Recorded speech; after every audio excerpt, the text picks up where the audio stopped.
분명 어제가 월급날이었는데 다 어디 갔지? 여러분, 혹시 이번 달에도 통장을 스쳐 지나가는 사이버 머니를 경험하셨나요? 매일 아침 지옥철에 몸을 싣고 상사의 눈치를 보며 야근까지 불사하며 치열하게 일했는데 말이죠.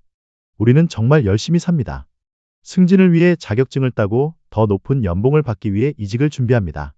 어릴 때부터 열심히 공부해서 좋은 직장 들어가면 부자가 될 수 있다고 배웠으니까요. 그런데 이상합니다. 정말 이상하지 않나요? 분명 연봉은 예전보다 올랐는데 왜 삶은 더 팍팍해지는 걸까요? 남들은 부동산이다 주식이다 해서 자산이 몇 억씩 늘어났다는데 왜 성실하게 일만 한 나는 점점 더 가난해지는 기분이 드는 걸까요? 우리는 지금 가만히 있어도 가난해지는 시대, 이른바 벼락거지의 시대에 살고 있습니다. 많은 분들이 가난해지는 이유를 내 과소비 탓, 내 능력 부족 탓으로 돌립니다. 하지만 여러분, 진실은 그게 아닙니다. 여러분의 잘못이 아닙니다. 여러분이 가난해지는 진짜 이유는 국가가 설계해 놓은 아주 정교하고 합법적인 시스템이 여러분의 주머니를 24시간 내내 조용히 털어가고 있기 때문입니다. 오늘은 대한민국 직장인의 숙명이라 불리는 유리지갑을 터는 세금의 비밀, 그리고 국가가 걷어가는 가장 악랄하고 보이지 않는 세금인 인플레이션에 대해 파헤쳐 보려 합니다.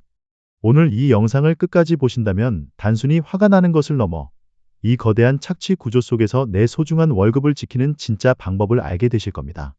흔히들 직장인을 유리지갑이라고 부릅니다. 국세청이 여러분의 소득을 현미경 보듯이 이런 한 푼 안 틀리고 다 들여다보고 있다는 뜻이죠. 직장인은 세금을 낼지 말지 선택할 권한이 전혀 없습니다. 월급이 손에 닿기도 전에 회사와 국가가 미리 떼어가는 원천징수 시스템 때문입니다. 이 원천징수 제도는 무서운 심리적 마취제입니다. 애초에 내 통장에 들어온 적이 없으니 뺏겼다는 사실조차 잘 인지하지 못하고 원래 세금 떼고 이만큼 받는구나 하고 순응하게 됩니다. 만약 월급을 100% 다 받은 다음 날 국세청 직원이 찾아와서 현금으로 수백만 원을 가져간다면 아마 폭동이 일어날 겁니다. 가장 먼저 떼어가는 것은 근로소득세입니다. 핵심은 누진세입니다.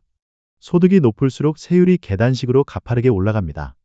열심히 일해서 연봉 1억 원을 달성했다고 칩시다. 하지만 연봉 인상분 중 상당 부분은 내 지갑이 아닌 국고로 들어갑니다. 과세표준 구간을 넘어설 때마다 국가는 징벌적 수준의 세율을 적용하기 때문입니다. 더 무서운 건 건강보험료입니다. 많은 분들이 이걸 보험료라고 생각하지만 냉정하게 말해서 이건 제2의 세금입니다. 월급의 약 7% 이상을 떼어가는데 상한선도 거의 없고 공제 혜택도 전무합니다. 병원을 한 번도 안 가도 소득에 비례해서 무조건 나갑니다. 열심히 자기 개발해서 승진하고 연봉을 올리면 소득세, 국민연금, 건강보험료, 고용보험료가 모두 따라 오릅니다. 결국 열심히 일할수록 국가는 더 큰 비율로 여러분의 노동 가치를 가져가는 구조. 이것이 대한민국 직장인 세금 시스템의 현실입니다. 그래, 세금은 국가 운영에 필요하니까 낸다고 치자 이렇게 이해하시는 분들도 계실 겁니다. 하지만 진짜 도둑은 명세서에 찍히지 않습니다. 여러분의 주머니 속에 있는 돈을 아무도 모르게 갉아먹는 세금, 바로 인플레이션입니다. 정부와 중앙은행이 돈을 풀어 시중에 돈이 많아지면 당장은 좋아 보입니다. 하지만 돈의 양이 늘어난다는 건 돈의 가치가 쓰레기가 되어간다는 뜻입니다. 짜장면 한 그릇이 500원에서 8,000원이 된 것은 짜장면의 맛이 좋아져서가 아닙니다. 우리가 쓰는 원화라는 종이돈의 가치가 폭락했기 때문입니다. 노벨 경제학상 수상자 밀턴 프리드먼은 인플레이션은 입법 없이 부과되는 가장 잔인한 세금이다라고 말했습니다. 여러분이 은행 예금에 1억 원을 넣어두고 이자 2%를 받을 때 물가가 4% 오른다면 어떻게 될까요? 숫자로는 돈이 늘어난 것 같지만 실제 구매력으로는 매년 2%씩 국가에 세금을 내고 있는 셈입니다. 내 돈으로 살 수 있는 집의 평수가 줄어드는 것, 이게 세금이 아니면 무엇입니까? 정부는 막대한 빚을 갚기 위해 돈을 찍어내 돈의 가치를 떨어뜨립니다. 인플레이션이 오면 정부 부채의 실질 가치는 줄어듭니다. 정부는 빚을 녹여 없애고 그 피해는 고스란히 현금을 쥐고 있는 성실한 월급쟁이들에게 전가됩니다. 이것이 여러분이 아무리 아껴 쓰고 저축해도 벼락거지가 되는 진짜 메커니즘입니다. 여기서 정말 억울한 현상이 하나 더 있습니다. 바로 브래킷 크리프 브래킷 크리프입니다. 물가가 5% 올라서 회사에서 월급을 5% 올려줬다고 가정해봅시다. 내 구매력은 그대로인데 명목상 월급 액수가 늘어났다는 이유로 더 높은 세금 구간으로 밀려 올라갑니다.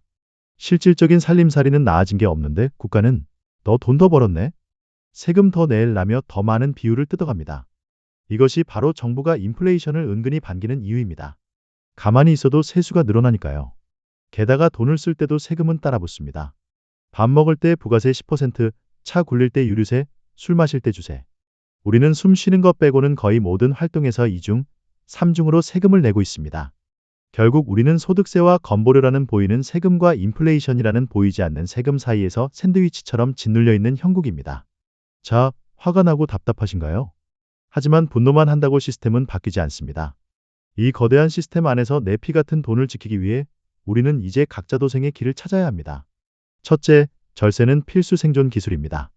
연말정산은 13월의 보너스가 아니라 내가 뺏긴 돈을 찾아오는 환급 전쟁입니다.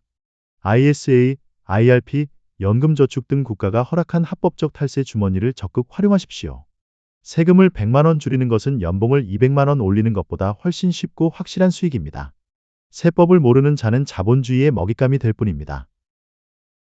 둘째, 현금의 감옥에서 탈출해야 합니다. 지금 시대의 가장 위험한 투자는 현금만 들고 있는 것입니다. 현금은 시간이 지날수록 녹아내리는 얼음과 같습니다.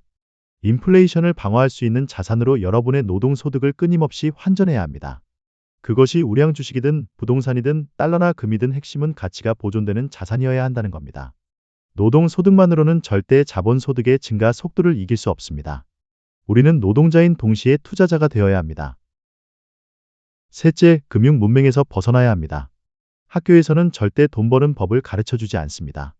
시스템은 묵묵히 일하고 세금 잘 내는 노동자를 원하기 때문입니다. 스스로 경제 신문을 읽고 금리와 환율을 이해하고 자본의 흐름을 공부해야 합니다. 열심히 일하는 것은 숭고하지만 금융 지식 없이 일만 하는 것은 자본주의 사회에서 무책임한 행동이 될 수 있습니다. 국가도 회사도 여러분의 노후를 책임져 주지 않습니다. 나를 지킬 수 있는 건 오직 나 자신의 금융 지능과 단단한 자산뿐입니다. 오늘 이야기가 여러분의 유리지갑을 지키는 방패가 되기를 바랍니다.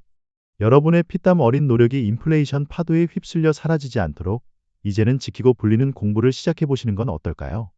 여러분의 경제적 자유를 진심으로 응원합니다.